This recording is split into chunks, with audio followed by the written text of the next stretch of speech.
Much love and blessings of long life. This story right here is hard to watch, but even harder to believe. What you're about to see isn't a scene from a movie. It's the real-life shooting of a black federal task force officer, Clarence Belton, by one of his own, a Charlotte, Mecklenburg police officer named Heather Love. Now, before I show you the full, unsealed footage, let's talk about what makes this case so disturbing. This wasn't some random encounter in the streets. This was a federal operation, a moment that was supposed to be precise, controlled, and professional, but turned into chaos, betrayal, and almost death. It's been 6 long years of court battles, sealed files, and silence until now. The footage you're about to see was hidden from the public, fought for in court, and finally released, exposing the moment one black officer was mistaken for the suspect and nearly executed by the people who were supposed to protect him. And still, after all of that, no criminal charges. Man, just take a deep look at this. The new video sheds important light on the devastating consequences of a federal task force bust gone wrong. Yeah, the video comes as a result of WBTV fighting and winning for its unsealing in federal court. Investigative reporter Naomi Coles walks us through it. It's the early morning hours of November 1st, 2019. A man walks out of his home in Northwest Charlotte. Moments later, an FBI task force waiting outside closes in as he runs back into the house. From Gastonia Police, this is Task Force Officer Clarence Belton. These are his task force partners, and this is CMPD Officer Heather Loveridge and her partner. They're not on the task force, but according to court filings, they've been called in for perimeter support. The task force has a search warrant as part of a drug investigation. What's about to happen after this man runs inside has become the subject of controversy and a lawsuit that spent years slogging its way through federal court. I've got 45 years of law enforcement experience. This is Dr. Roy Taylor, who I asked to watch the video with me. He's a police litigation specialist and longtime police chief with experience on federal task forces like this one. He has no connection to the incident or the lawsuit, but he researched both at my request. I'm going to start it right before the suspect runs into the garage in the house. Belton and his partner, just off screen, are about to use a battering ram to take down the door. When they do, court filings say a woman is standing there, just off screen, with a gun pointed at them. Belton and his partner shoot. Belton feels his arm go numb, his gun drops, and he collapses and will later testify that he crawled and stumbled out of the garage while continuing to take fire. It's hard to see here. It adds legitimacy to the fact that he was actually crawling. There he is right there. You can just make out his profile. As he crawls, CMPD Officer Loveridge fires at him. Records say it was 14 times.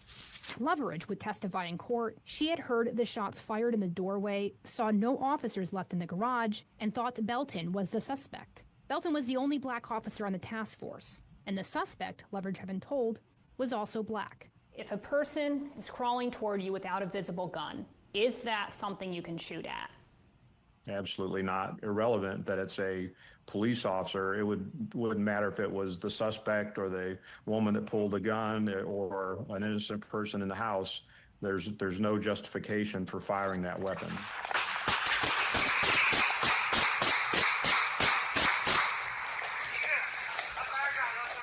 Belton survived, but with permanent injuries. Officer down, start that way. He's suing Loveridge in the city of Charlotte for negligence. At the heart of the case, a test of the leading legal decision that governs much of the modern-day use of force nationwide. That's Graham versus Connor, a Charlotte incident that went all the way to the U.S. Supreme Court in 1989. It's a legal decision that Dr. Taylor says all officers, including those at CMPD, are trained on multiple times. You know, her defense, I mean, this is a very quickly unfolding, dangerous situation, but again, you don't use deadly force unless there is a threat of deadly force being used against you or somebody else. But there are larger issues at play, as this video shows. Loveridge, for example, has pointed to how difficult it was to see the words police on Belton's vest. Dr. Taylor sees this case as one where different decisions from the task force after the suspect ran inside could have changed the outcome. This is much more than a few task force officers really should tackle. They really should pull back, secure the perimeter, and wait for reinforcements to come. Is there a larger conversation to be had about the training and the regulations for these types of missions? I think so. 1223, we got shots fired out here on Oakburn. Reporting in Charlotte, Naomi Coles, WBTV, on your side. Because what you're seeing here is not just a mistake. This is chaos. This is confusion. This is what happens when fear and poor judgment collide in a split second.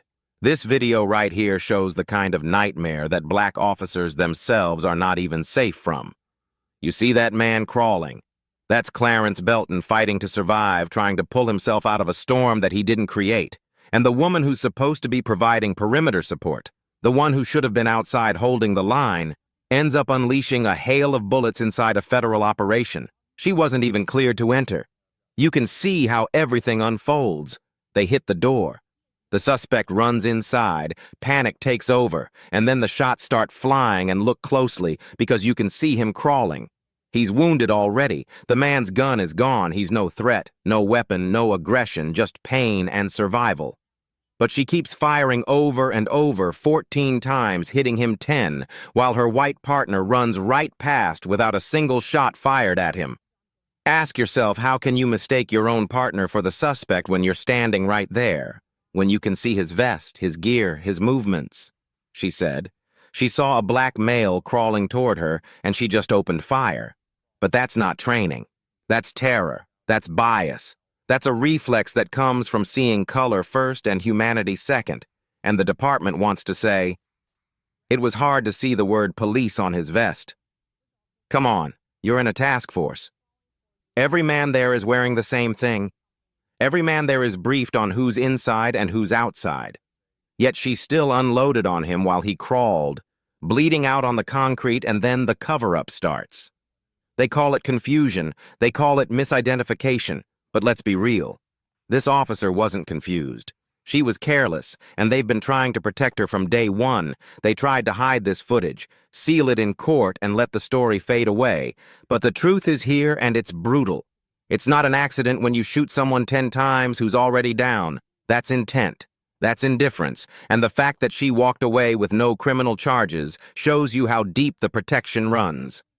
This was a black officer wearing the same vest, the same uniform, fighting for his life. And yet even in uniform, he still wasn't safe. And once again, the system moved fast to protect her. Not him. And so that right there tells you everything you need to know, because even after all the evidence, even after all the footage, even after the screams and the crawling and the blood on the concrete, this officer still gets to stand behind the same old shield of immunity, the same tired excuse of "I feared for my life." She's maintaining her presumption of innocence, while a black man who wore the same badge bled out from the bullets of someone who claimed she couldn't tell the difference. This is the same playbook we've seen time and time again. They twist the story. They drag it through court. They hide behind policy, and they make it seem like pulling that trigger 14 times was just another bad day on the job.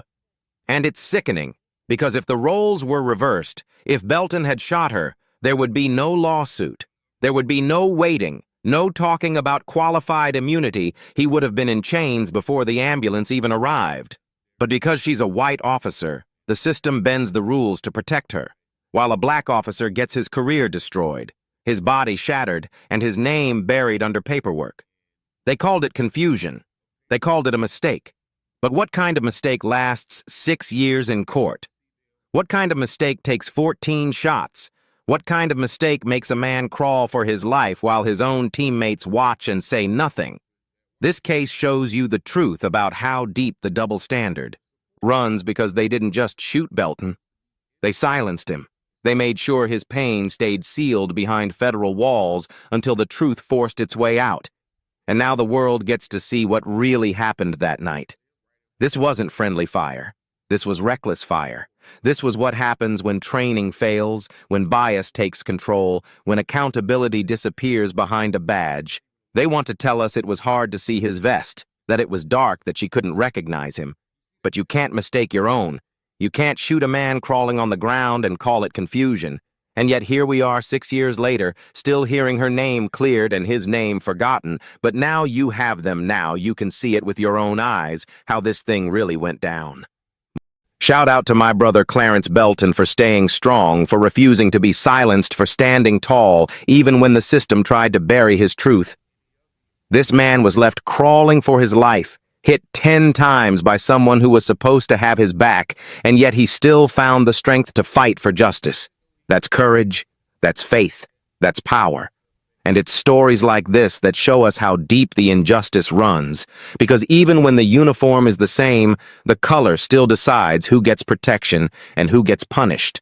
And tonight we saw it with our own eyes. The truth. They tried to hide the truth.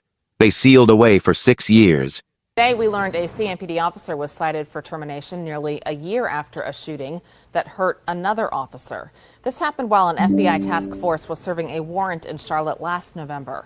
One of the task force officers from Gastonia was shot. It's being investigated as possible friendly fire. Now, we knew CMPD officer Heather Loveridge was involved in the shooting. She was put on administrative leave. This week, though, she was cited for termination. That now goes to a civil service board. The officer who was shot did recover. New tonight, a former CMPD officer now facing legal action more than 2 years after a lawsuit claims that she shot a fellow law enforcement officer in North Charlotte. Now, this happened in November 2019. Officers from Charlotte and Gastonia were helping an FBI task force serve a search warrant at a home in the Dorida neighborhood. The lawsuit says Gastonia police officer Clarence Belton Jr. was in the garage and he saw a woman inside the house pointing a gun at him. He shouted "gun" and fired one shot at the woman. Officer Belton says he felt his right arm go numb, dropped his weapon, and crawled out of the garage.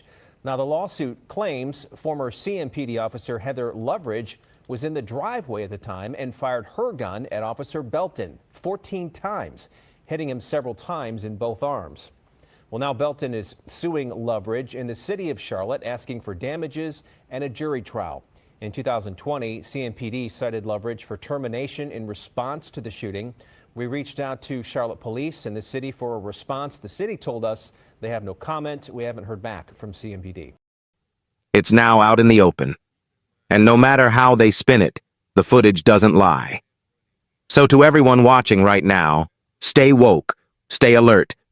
Because this isn't just a story about one man. It's a story about how quickly they'll turn on you when your skin becomes the threat. Thank you all for watching, for liking, for sharing, and for standing with us through these untold truths. We expose what others hide. We bring light where they try to keep darkness alive, and your support keeps this truth alive. If you haven't already hit that subscribe button, drop a comment and help this channel keep growing. As the scripture says, all things that are hidden shall be revealed, and those done in secret shall be shouted from the mountaintop. Let's go rich. Let's go. You're watching the Untold Crime Chronicles.